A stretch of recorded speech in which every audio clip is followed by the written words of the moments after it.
Welcome students, myself Mahib Pasha, and today in this session we are going to start one of the new chapters of 7th standard NCERT science, that is wind, storms and cyclones. Students, let us first talk about air. Okay, so what is air? Air is nothing but what? It is a mixture of gases.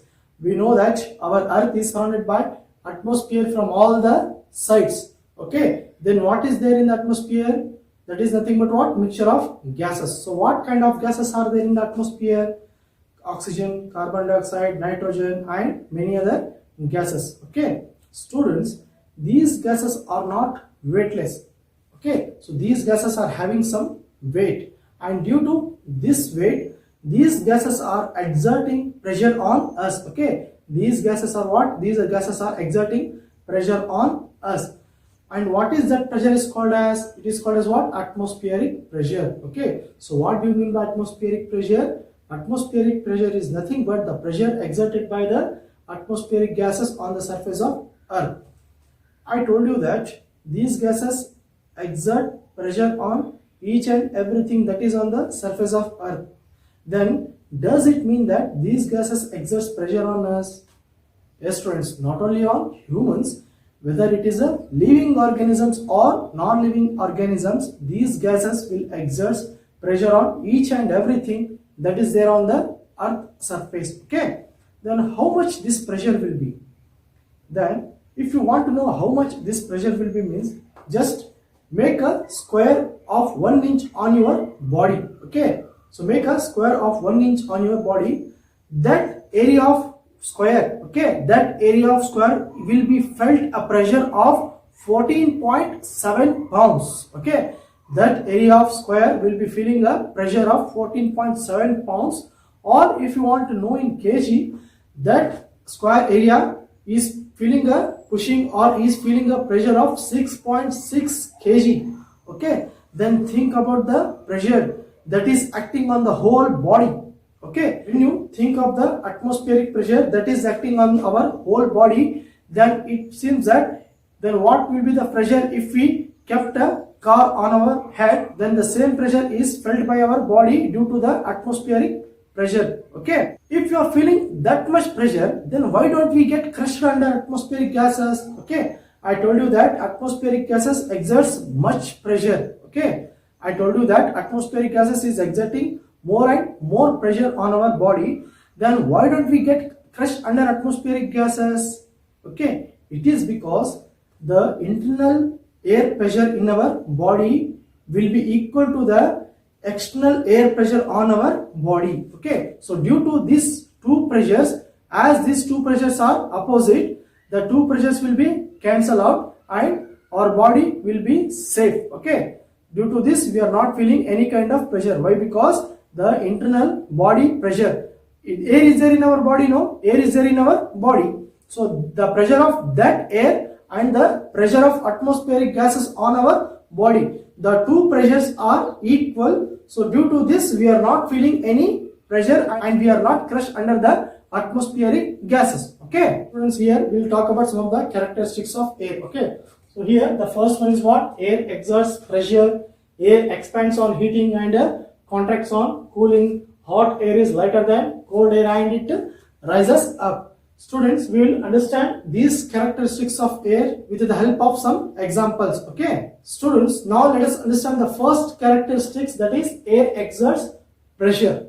To understand these characteristics, let us do an experiment. Okay, so take a tin can, fill half of the tin can with the water. Okay, next, when you fill half of the tin can with the water, then what is there in the tin can? Okay, the tin can is half is filled with the water and half of the tin can is filled with what? Air. Okay, half of the tin can is filled with the air. Start heating the tin can with the candle flame. Okay, then continue the heating till the water gets boiled. Okay, so when the water gets boiled, then close the lid of the can. Immediately close the lid of the can and blow off the candle. Next, carefully take out the tin can and keep in wash basin. Okay, now pour the ice cold water over the surface of tin can. Okay, so when you pour ice cold water over the surface of tin can, then you will observe that the tin can will be get crushed inwards. Okay, the tin can is get crushed inwards. So why is it so? Why it happens? It is because, so when you close the tin can with the lid, at that time what was there in the tin can? Okay, the hot water as well as what? Steam. Now when you pour the ice cold water over the surface of can, then what happens? The steam which was there in the can get condensed. Okay, it get condensed. When the steam get condensed, then there will be absence of air in the can. So when there is absence of air in the can, then what happens? Vacuum is created inside the can. So vacuum means what? No air. Okay, now no air means no internal pressure of air in the can, but always atmospheric pressure will be there. No, always atmospheric pressure will be there. So due to this atmospheric pressure, the can will get distorted, that is the can will get crushed inward. Not only this, students, take a plastic bottle. Okay, take a plastic bottle and put hot water in the bottle. Next, immediately remove the hot water. Next, close the cap of the bottle. Now pour the ice cold water over the surface of bottle. Then you will notice that the bottle will be get crushed. Why? Because it is due to the same reason. So when you pour hot water and remove hot water from the bottle, at that time what happens? The air which was present inside the bottle gets heated. Okay, the air gets heated. So when you pour ice cold water over the surface of bottle, then what happens? The air gets condensed.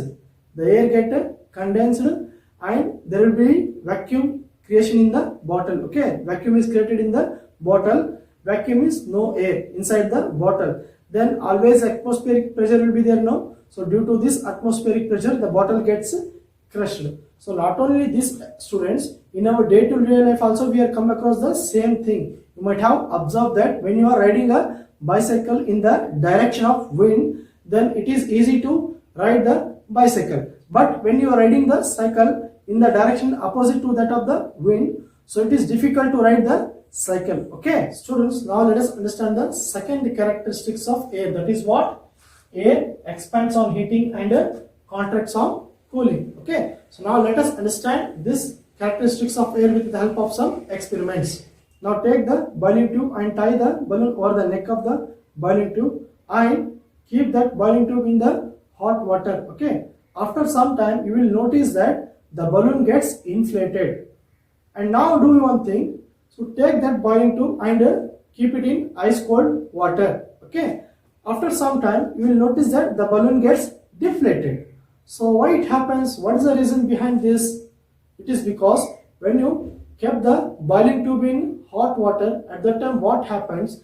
The air which was present, okay, the air which is present in the boiling tube is also gets heated. As that air gets heated, hot air occupies more space. Okay, hot air expands and it occupies more space. So because of this, the balloon gets inflated. Okay, so because of this, the balloon gets inflated. And next, when you kept the boiling tube in ice cold water, at that time what happens? The air which is present in the boiling tube gets cooled. Okay, and after cooling, what happens? The air will contract. Cold air will occupy less space. Due to this, the air will contract. As the air will contract, the balloon gets deflated. Now let us understand the third characteristics of air, that is hot air is lighter than cold air and it rises up. Okay, so to perform this experiments, take a wooden stick. Now tie two empty paper bags to the two ends of the wooden stick in an inverted position. Okay, and hold it like a balance. Okay, so weighing balance. Now bring the candle flame under one of the paper bags. Then after some time, you will notice that the paper bag under which you have kept the candle will get rises up and other paper bag will get down. Okay, and the other paper bag will get down or it sinks. Why it happens? Why it is so? It is because when you kept the candle under one of the paper bag, at that time what happens? The air which was present, okay, the air which is present in that paper bag gets heated, and as that air gets heated, it rises. Okay, so we know that hot air rises. As the air which is present in the paper bag gets heated, it will rises up. As the air rises, it will rise the paper bag, so that the paper bag will get rise and the other paper bag will get down. Okay.